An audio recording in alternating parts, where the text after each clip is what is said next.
So we just did a tasting here. They sell, it's called Calvados, and they have a really unique drink that they sell here that you're definitely never gonna get in the US.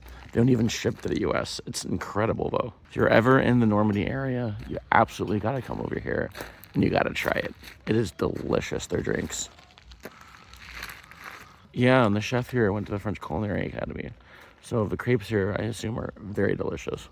And now we are about to head to the amazing Mont Saint-Michel. So stay tuned. Wow. There it is. Mont Saint-Michel. It's massive. It's really big. It towers over like everything. I can't believe we're here. The camera doesn't do it justice either. Like, we're not even up close and it's not impressive. 7 kilometers. Yeah. The way you can like see it silhouetted in the distance, it's like magical. Imagine having been like a pilgrim back then on your way over to Mont Saint-Michel and you see this massive spire in the distance. Like, imagine what your reaction would be. You've probably seen nothing like that before in your entire life, you know?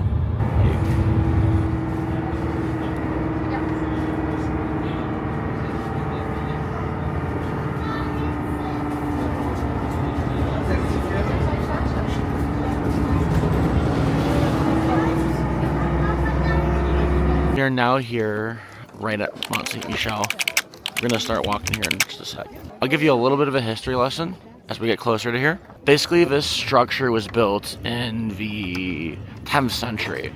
So this was built partly in response to Viking raids that were happening across the region. Think about building anything close to a waterway during that time period. It was basically like attracting a moth to a lamp for Viking invaders, because think about it this way, right?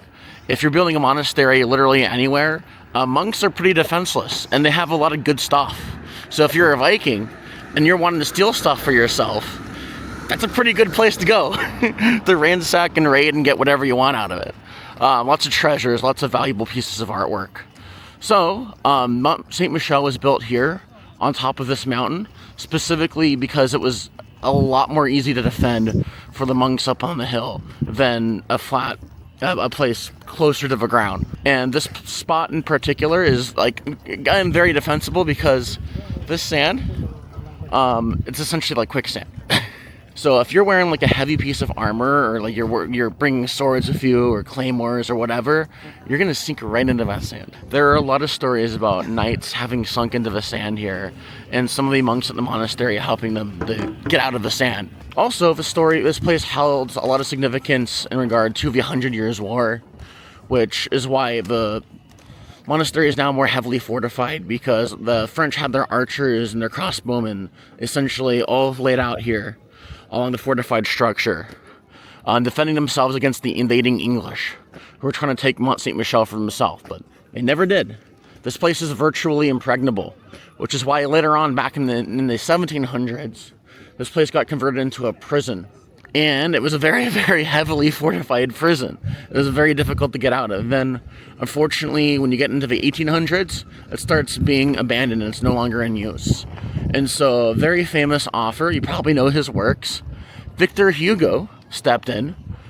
He was big on preservation, making sure these really wonderful structures that we see in front of us, future generations can experience. He was big in preserving Notre Dame as well, which is also in heavy disrepair during that time period.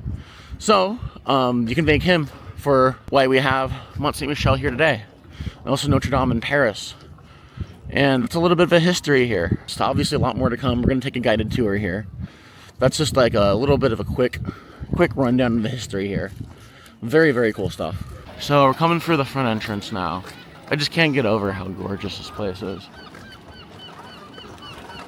It is like something out of a fairy tale. It's like something out of Game of Thrones. And it looks even more massive the closer you get to it. Holy crap. Yeah, I know. Because that's the whole thing here. Go walking in the mud. I wouldn't do it. I'm not gonna risk that.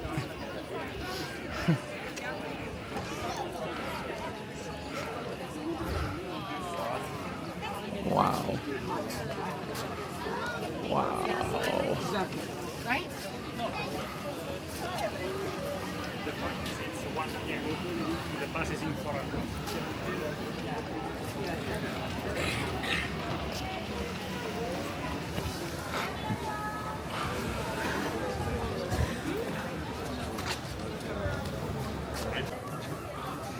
There's a plaque.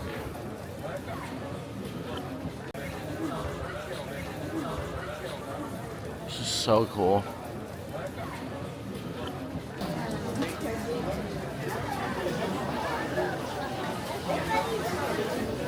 There's a little cafe here too. Bonjour.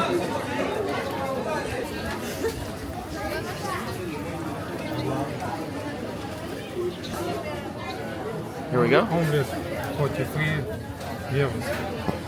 95, 75 euros. Yeah. 100.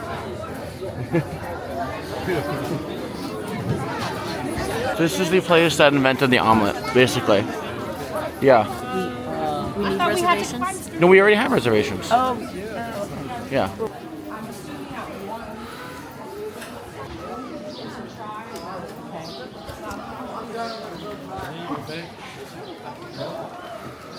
Push comes to shove, there are other places to eat here. So I think we should try, if we can, maybe. Look, if I can't climb the stairs, I'll go talk to the restaurant. Okay. And I'll take care of whatever I need. Okay. And you can go explore this village a bit too. Huh? And you can go look around the village and shops and stuff too. Because there's a lot of stuff I around didn't know here. this was the town already. I thought we had to climb the stairs to get to Yeah, no, this is the town. This is so cool. This feels so medieval.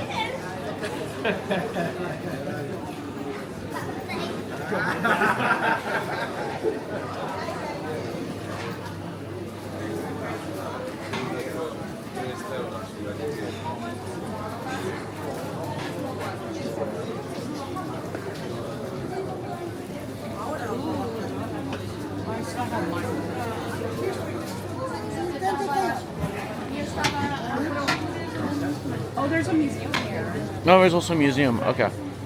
Maybe I could do that. Yeah.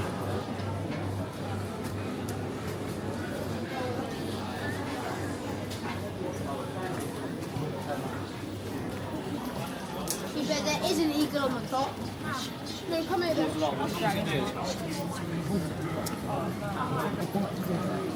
Let's go this way. So there's restaurants here. I'm on my scooter going uphill. Ryan is trying to close it. I'm not sure if I'm gonna be able to climb the stairs. They might be too steep for me. Yeah, it's a nice town. It's getting steeper and steeper. I don't think you should take that up there. I think I should just stay here. Sure. Yeah, here. You're okay with staying here? Yes, Ryan. I knew the choice. Like I knew what was gonna happen. Okay, take a lot of photos and video. I will. So we are in Mont Saint-Michel, and I'm in this little hole here that I can see outside. It's so cute. So Ryan and his mom, they went to the abbey. I couldn't go because of my disability. I'm on a scooter, so I'm able to be like in the town at least. So I'm happy about that, but it just sucks that I can't go like up there.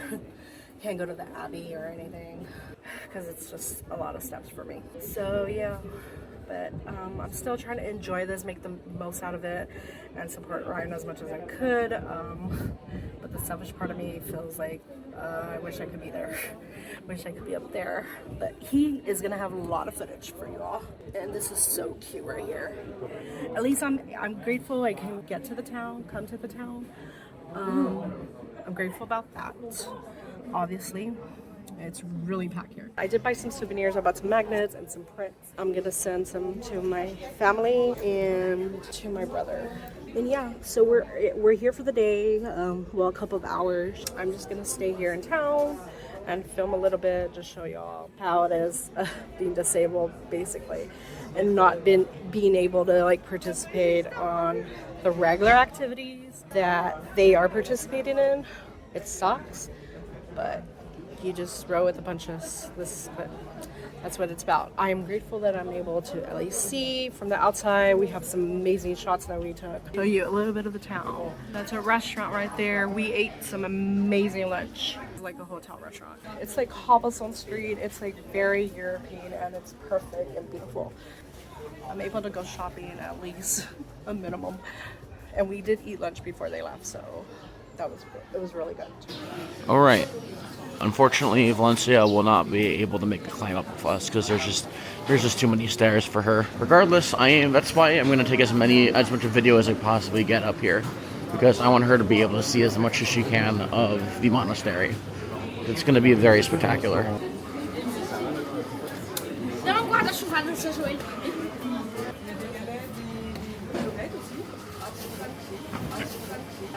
Also, as a little bit of a this Mont Saint-Michel is also what inspired Gondor in Lord of the Rings.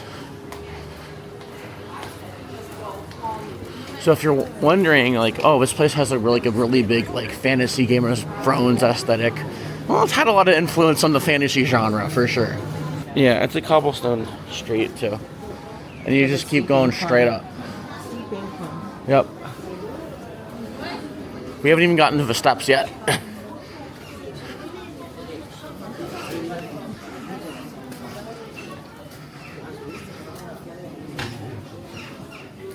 There's a little museum in here too. Medieval stuff.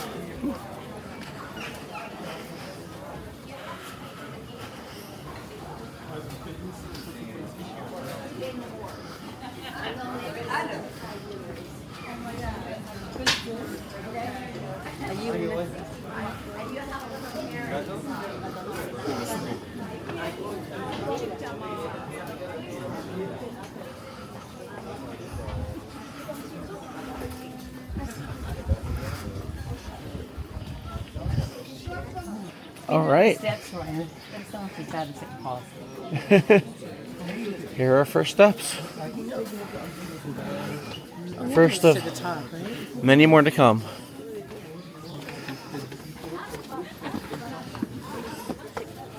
It's just like, you know, If you hear me breathing heavily in this video, it's because You are. I am.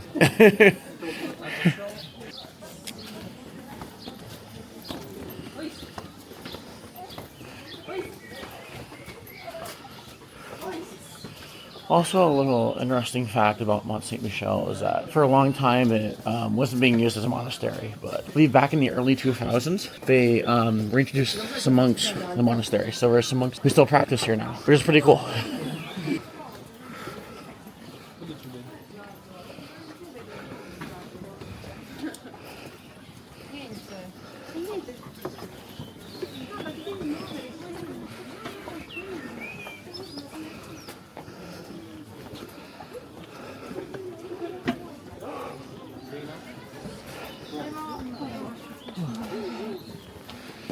These are steep steps too. You're gonna have to help me down. Oh, okay. Wow. I believe this is a church up here.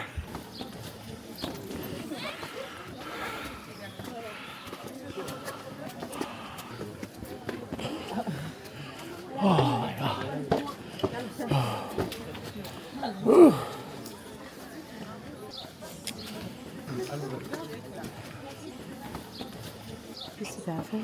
Prepaid tickets here. Also showing that I guess the prisons from back in the 1700s are this way as well. I think we're primarily, because we have a little bit of a limited time frame here, we're gonna mainly focus on the abbey itself. This is a museum. Yeah, it's a museum up here. We can check it out.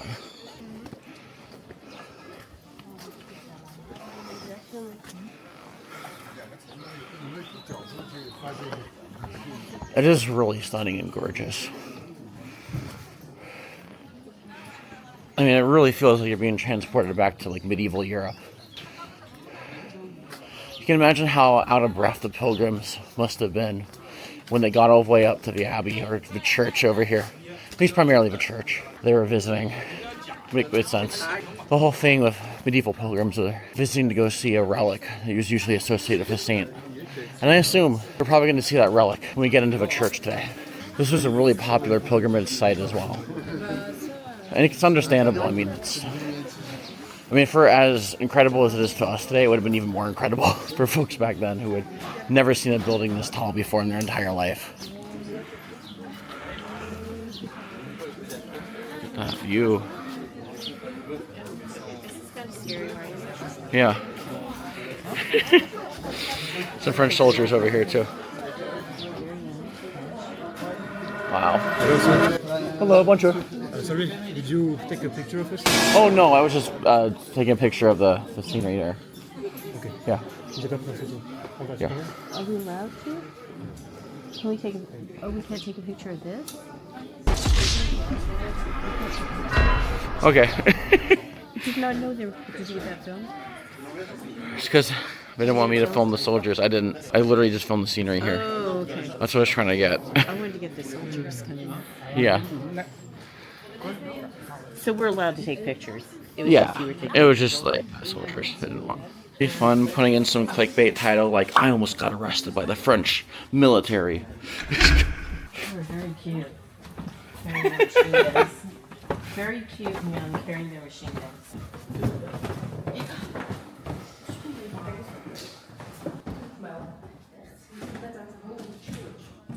Are these coins? I think so. Watches? No, these are watches. These Yeah, are watches. they're watches. Yeah.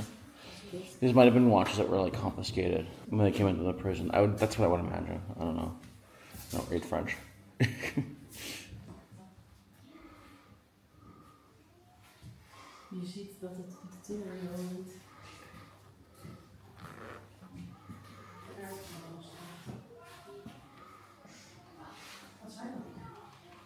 These are, I imagine, various chains and so various implements that were used on the prisoners here. Kind of got like an Alcatraz vibe in that we're on an island surrounded by, quicksand. Did you know there was a prison here? Yeah, I knew it. In the 1700s there was, yeah. These dolls. This place has had a long history. Now we get to tour it. Pretty cool. Wow, those crazy sculptures. Very creepy. That must be the sand, right? Oh, I Yeah, see this one. that's the Such a sand. quicksands. Yeah. Pocket money. There are a lot of stories of the English army would also sink into the quicksand and they would be carrying heavy This is a chainmail on stone them. bathtub from the monks in the 16th century. Wow. That's wild.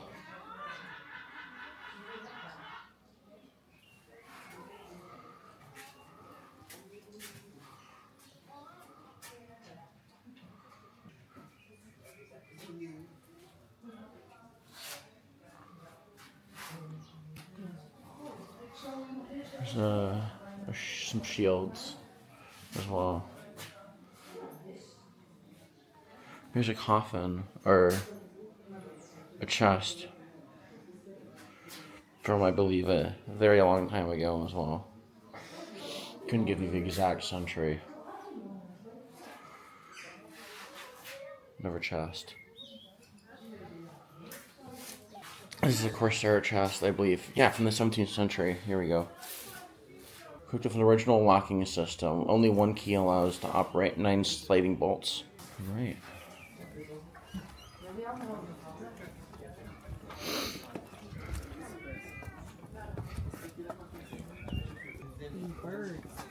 It sounds like a cat. I think it might be a cat. Yeah, we need to find... There are cats on this island. Oh, what's this? Not sure. I think this is the prison itself. Let's check this out.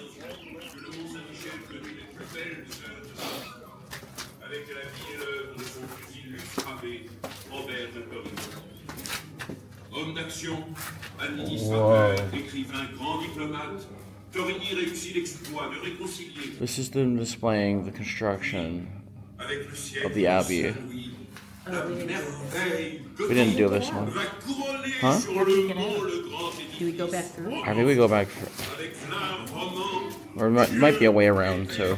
géométrique, I didn't see it. avec l'art gothique. Cool though. Maybe we have to go through this way. Let's try it. YOLO. Then we need to go get a mine. Yeah.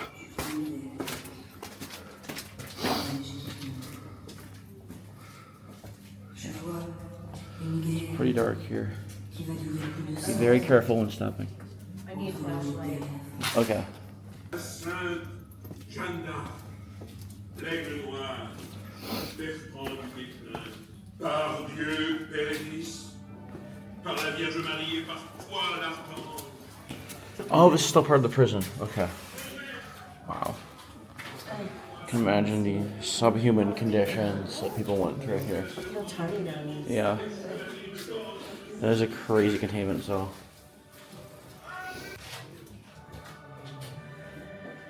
Yeah, I believe a lot of them were political prisoners here.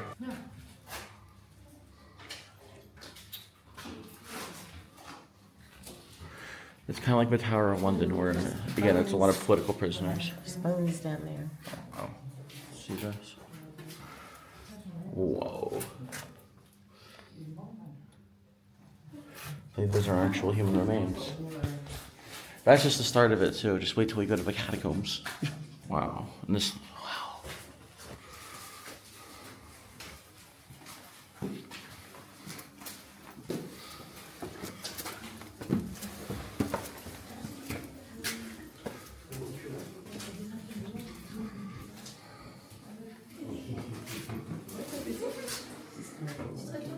This is cool. Kind of showing what life at the Abbey was like, living prior to the Mont's construction as a prison, designation as a prison.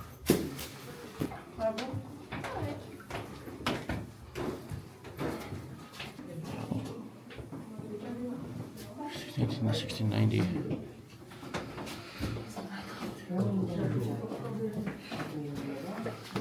Very old piece of art.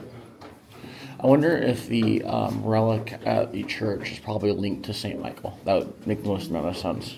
Maybe like a strand of St. Michael's hair or something like that. We'll find out. Yeah, and then back to the gift shop, the cafe. You can find in the abbey. Oh. Go visit, Okay. or it's on the main street. Down there, yeah. Okay, but there are some in there. Trying to film as many steps as I can here, just to demonstrate how many steps there are here. You can count them all if you want, or you can just like Google it. I don't know. Whatever you want to do.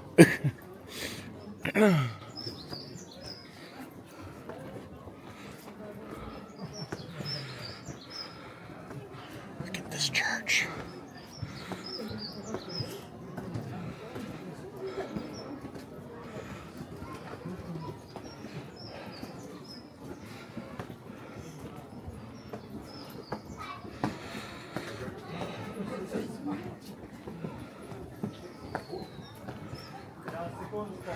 Can you imagine the monks making this walk every day? They didn't skip leg day.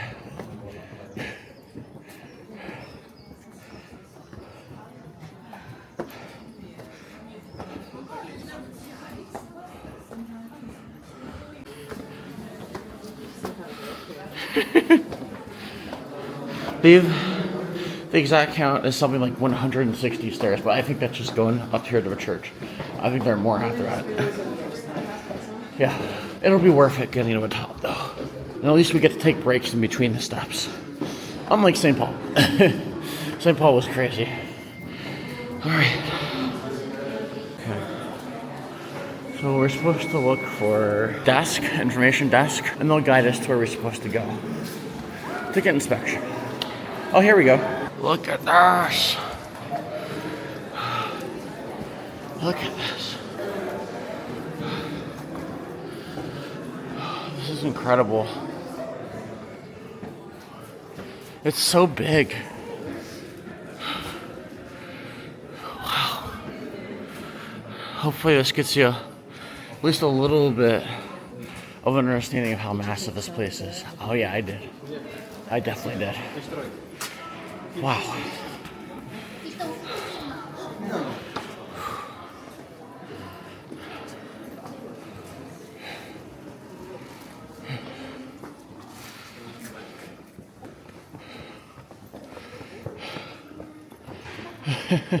Actually shocked they have modern plumbing right here.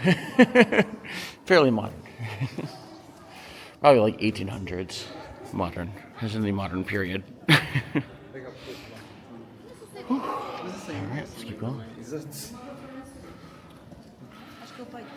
Other people that you're doing, you have to stop and rest. No, it means there's just a lot of steps. Make sure to bring water with you when you get up here to Mont Saint-Michel. It's pretty critical. If you want to avoid getting heat stroke, I recommend it. At least it is cold and foggy. That's Normandy for you.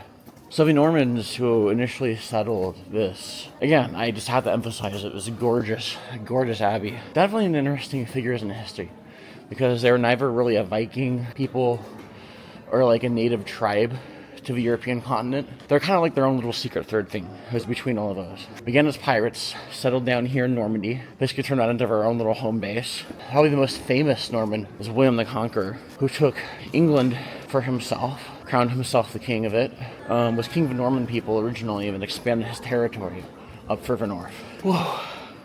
Again, sorry. Just very out of breath here. But just look at this, it's worth it. Look at this view.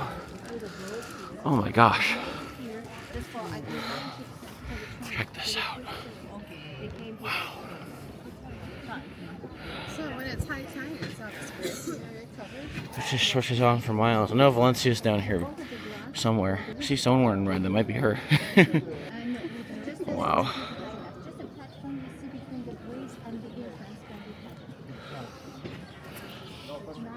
And as the guy here was saying, this platform here will flood later on. So we want to make sure we get out of here before that happens, which we will do. So, sweating my ass off right now, but oh my god. You have to see this. Oh, this Gothic architecture. We don't have a guide, we just go through it. I don't know. The way he said made it sound. Oh, there we go. Okay. We gotta make sure we get the reception tour. Reception desk. Reception tour. Yeah, we saw the view. It's stunning.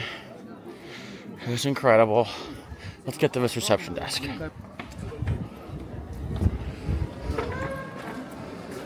Oh, here's a model.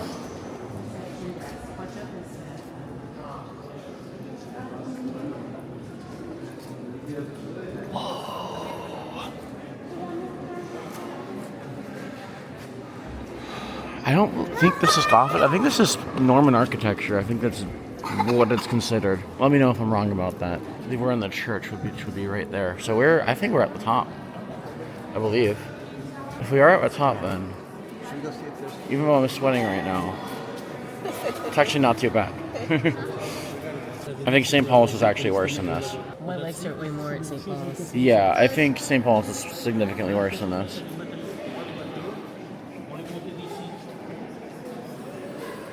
And about to get a guided tour. See that? I am going to try to film this relic because this is what pilgrims would have gone all the way out here to go see. Picture of the late Pope here. Pope Francis. And I believe this might be it. It looks like the Shroud of Turin. Maybe I'm wrong about that.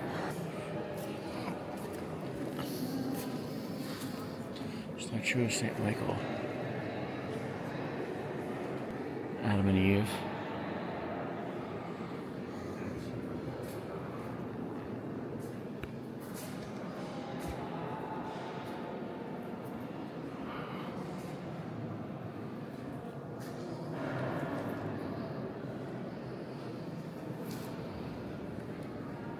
Crucifixion. All things that are significant in Christianity are featured here. This is an incredible place. Wow.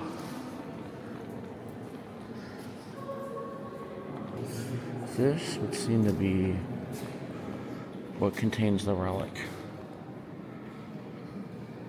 What the relic is, I'm not sure. It's something I'm going to have to look up later. It might actually be in there. That would make a lot of sense. This place held so much importance during the medieval era and beyond it. I really wish Valencia could have been here to see this. This is breathtaking. God, I love Europe. Wish we could move to Europe. I'll keep that. That's gonna stay in the video. Just putting that out there. This is awesome. Okay, we really need to get going on our tour. So hopefully my mom is ready and we'll be out there. Just had to show you this incredible medieval era statue. Oh, it's just so incredible that this is still here. Oh my god. We're very lucky to still have this here. This place could have gone disrepair and never seen the light of day ever again, been bulldozed for a resort or some crap. But no, we still got this. And the world's a better place for having us here. The choir, which is behind me, it's very different, as you can see. Why? Because in 1421, the Romanesque choir of the church collapsed. Okay, we are at this time during the Emperor's War, and so we are fighting the Englishmen. Okay, but so the collapse was not due to the Englishmen. Okay, but the thing is that it's a totally different architecture that we use to rebuild the choir, because we are in war time. If there is money, the money is used for war, so we need to wait. We don't have the time, we don't have the money, the energy either in a way to rebuild the choir of the church, even if it's the symbol is directly supported by the rock. And this place, you're sitting on it. It's this space between those four big pillars around us, okay? All around, all over it, everything was built on emptiness. Okay. So some people would say it's the safest place in the church. I say it depends on your viewpoint. But the thing is, why here? Because if we really wanted to build on an island, we could have chosen other places, such as Tomlin Island, which is 3 kilometers away from here, on the north, or even the top in Britain, but why here? So there is a legend about the foundation of the island. So which actually explains why it's that place, which was shown. So imagine we came back in the beginning of the 8th century, okay, in 708. And one night of 708, a man called Robert, he shot the city of Avranches, 20 kilometers from there. I've seen the Archangel Michael appearing, and the Archangel told him, build for me a sanctuary on the top of the Mont Saint-Michel. Not to what the previous name of the Mont Saint-Michel, the original name, okay? So, we should woke up and do nothing. You were thinking it was just a dream. We saw that we just already, and so the day passed. And the next night, the Archangel came back, telling him, build for me a sanctuary on the top of the Mont Saint-Michel. The next morning, Bishop woke up and still do nothing, because he was always thinking it was just a dream. And the legend tells that it's that the Archangel, I should say that the bishop was beginning to get on the nerves of the Archangel. So, to be sure that the bishop was asked for, the legend tells us that the Archangel gave him a kiss. So, the following night, the Archangel came back for the 3rd time. And then, to let the bishop build from the sanctuary on the top of the Mont Saint-Michel, that he be sure that the bishop what he was asked for. The legend tells us that the Archangel is a fire finger didn't go into the skull of the bishop. And then the next morning, the bishop woke up, discovered the ball, and said, okay, I trust it, I get it. And so that's like that in the first century would have been built on the top of the beach. Quite a little sanctuary for not more than 100 people. But the thing is that if since the creation of the first sanctuary there, the place became a very important place of pilgrimage. So people were beginning to come here by thousands. So you can imagine that the first sanctuary for 100 people will not last long. So we need to go bigger. That's why we built another sanctuary at the end of the 10th century, and then in the 11th one, the big church in which we are right now. Okay? So the big church of 80 meters. So that's why the abbey was built at rock, because it was an archangel wish.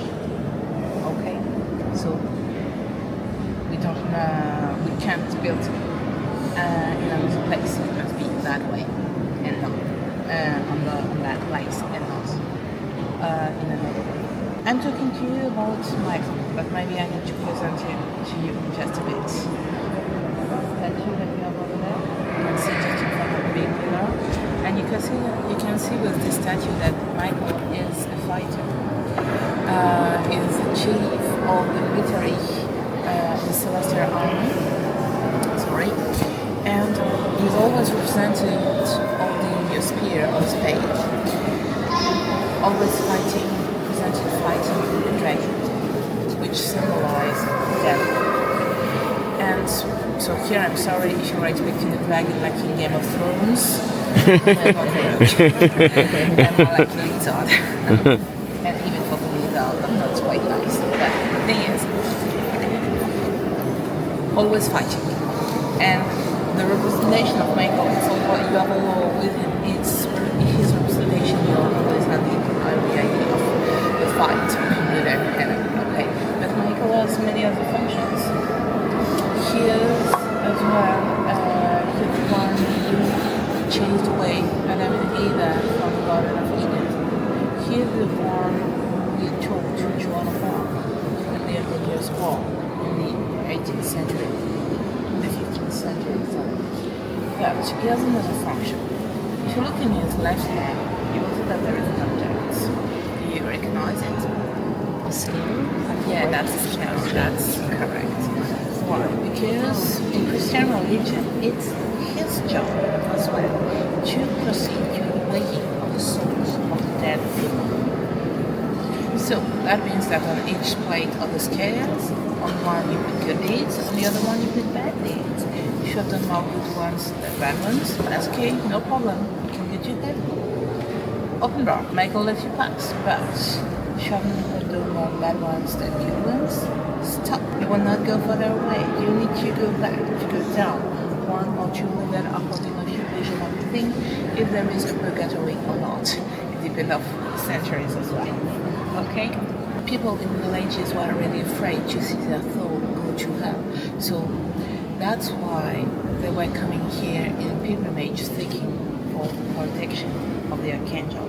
It was even said in the villages that you must come here, you must do pilgrimage to the Mont Saint-Michel at least once in your life to be sure to go to heaven. You see, it's a good thing that you came today.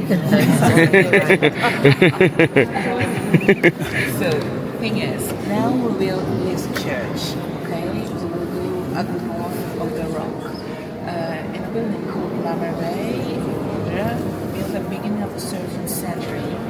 And you will see that during the tour we will do a complete circle around the rock. But you will maybe not see yourself doing it because the abbey is quite of a maze. But it's quite easy to get out, generally. So here we are into the cloister, and I told you about Benedictine monks before, remember? And normally the Benedictine monks, I don't know if you're very familiar with them. The Benedictine monks live according to a rule called the Saint Benedict rule, okay? And imagine the thing, this rule is very practical. It tells you when you're a monk everything you need to know.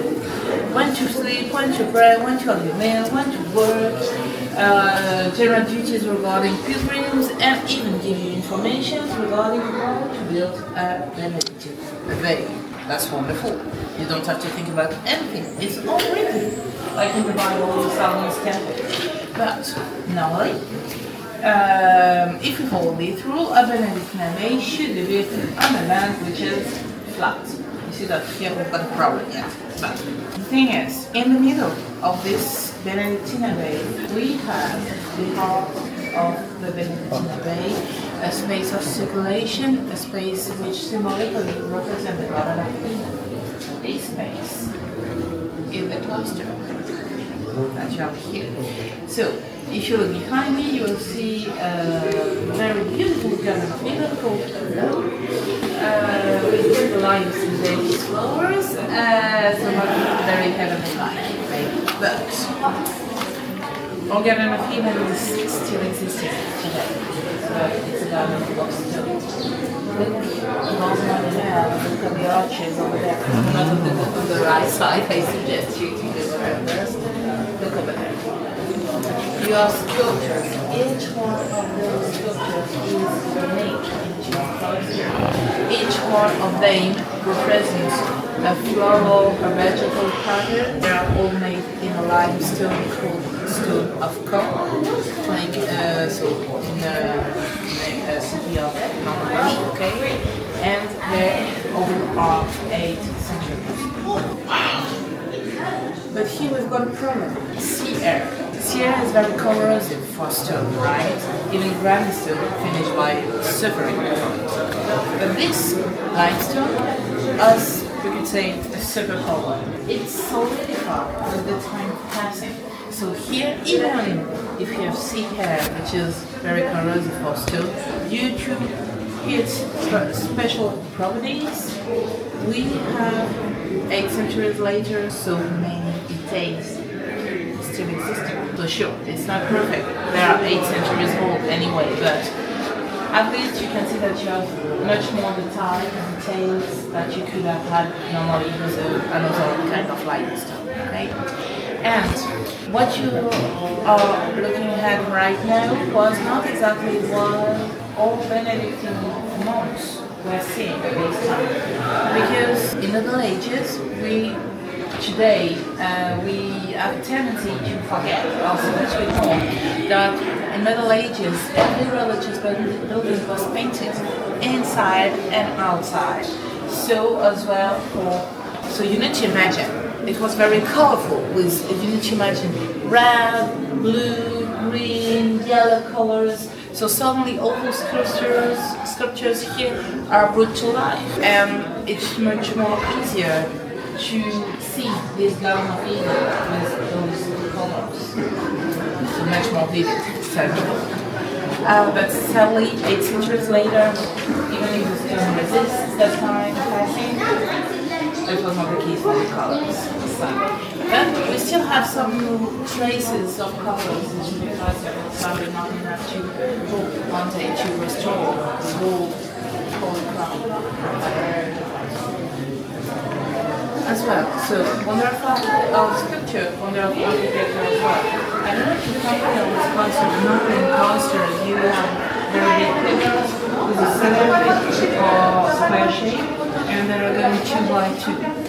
Here you can see they're more like, I would say, zigzagging, because that way it will give more stability to the walls of the galleries and the cloister. And then that means as well that each column supports a weight which is less important. And in consequence, that means that each column could have been sculpted as thin as possible. And when you're on the top of a building of 50 meters high, so we could say 8 floors building, each gram is important. Okay?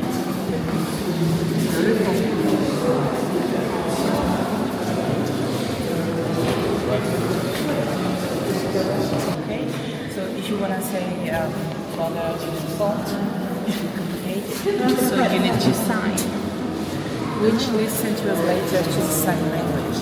Okay. Oh wow. the origin is to look at. But when you see this balcony, you can also imagine thousands of monks that meal here. But do you have any guess of how many monks we've got in the abbey, on the general manner, not just like the but in general? Do you have any idea? How many monks? 100, 600? Yeah, 400, okay, am I right? Someone else on Australian option? No? 20? Just 20? Like 20, okay, 20. Okay, I accepted 20 first rank. Someone else like that? No? 600 and 400. That's very precise, madam. Okay, I heard the 1,000 as well. Okay. In fact, we've never got here more than 60 months. 60. Yeah. Like 10 and 10 and 10 and 10. 6 of 10. 60 months. 60. Yeah. 60. And so, and it was at the time of the golden age of the abbey. So in the 12th century. Okay. Generally speaking, there were 30, 40 months. Yeah. So 60 was before. In the 12th century. Yeah. Monks here were not commoners. They were from rich families as well. They were the third son. Yeah, because at this time the first one was a heir, the second one was to military, and the third one was from the church. And so they came here, so without anything, but they give any inheritance to the abbey. So that's why the abbey was very rich as well here. And so to come here, it was a very select place, you could say.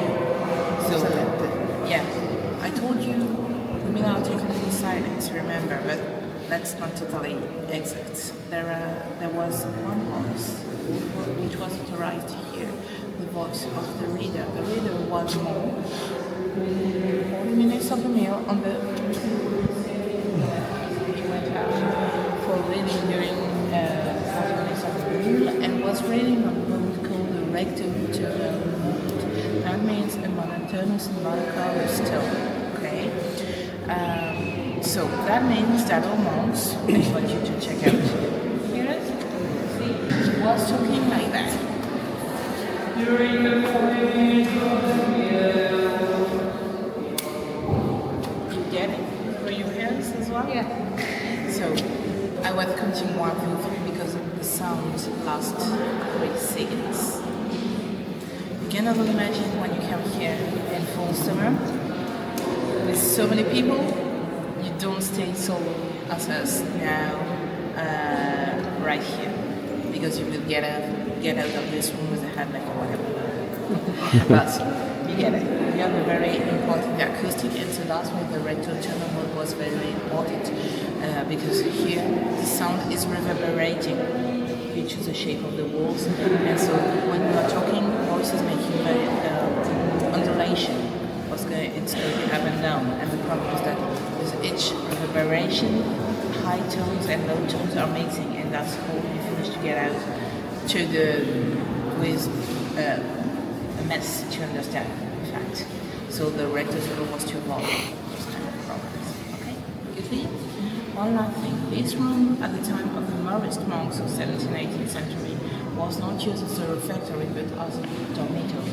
They moved their dormitory here because they considered the one of the Benedictine monks too humid. It's the northwest, so we can get it. And so they moved their refectory, their canteen, you could say, downstairs into the guest hall or like that, okay? So, let's go. I'm glad we're gradually going down. Yeah.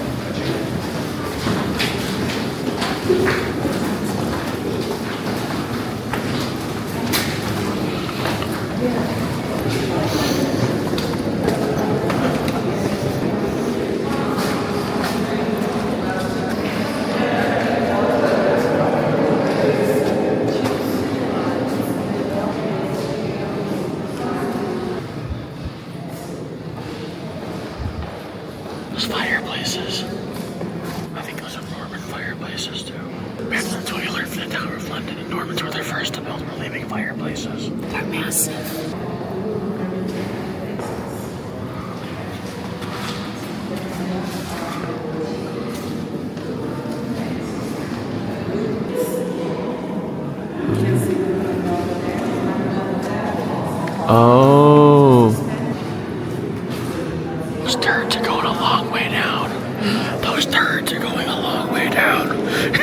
Wow.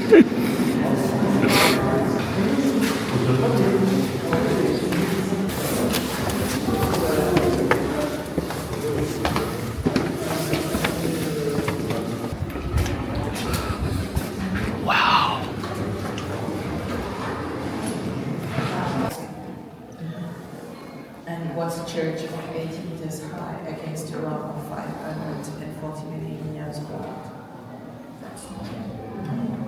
So that's why as well we put it. But before talking about the wheel, I want to tell you a word regarding the use of the space at the medieval time. This place used to be the cemetery of the Australia of the monks. So one monk died, was buried here.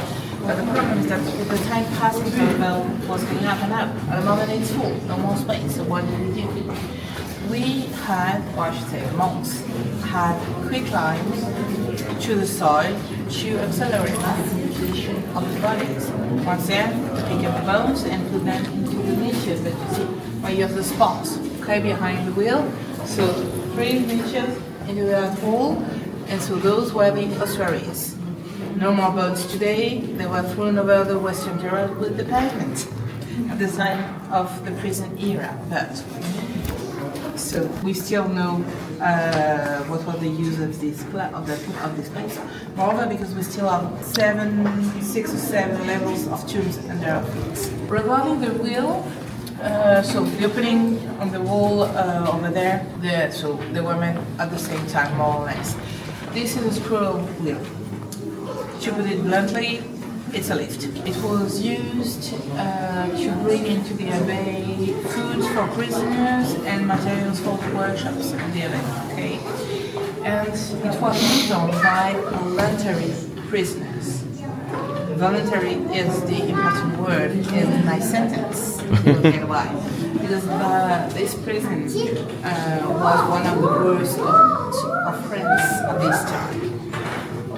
We've got here hygienic problem, epidemics such as tuberculosis, people were dying from cold, okay? Prisoners were undernutrition, they were malnourished. So volunteering for the wheel means that you will receive a little bit of treatment, you will have more food to eat, to be stronger, to move down the wheel. And when knowing that, you can this information is very important because that prison was one of the worst of France at this time. I told you many hygienic problem and other, but on the 70 years of existence of the prison, we've got here almost 50,000 prisoners. Wow. And we've got everything. I mean, priests, rebels, political prisoners, and prisoners of common law. And those prisoners of common law were men, women, and children. Especially in the Napoleonic era, that prison was a forced labor place and a correctional house. We've got here 80 children under 16.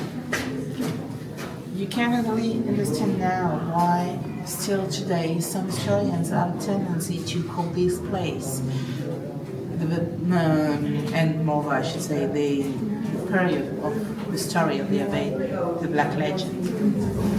I hope you're not too depressed now. I think the organizers of the Paris Commune, I believe some of the organizers of the Paris Commune went here and stayed in this prison. Wow. It's a long way down.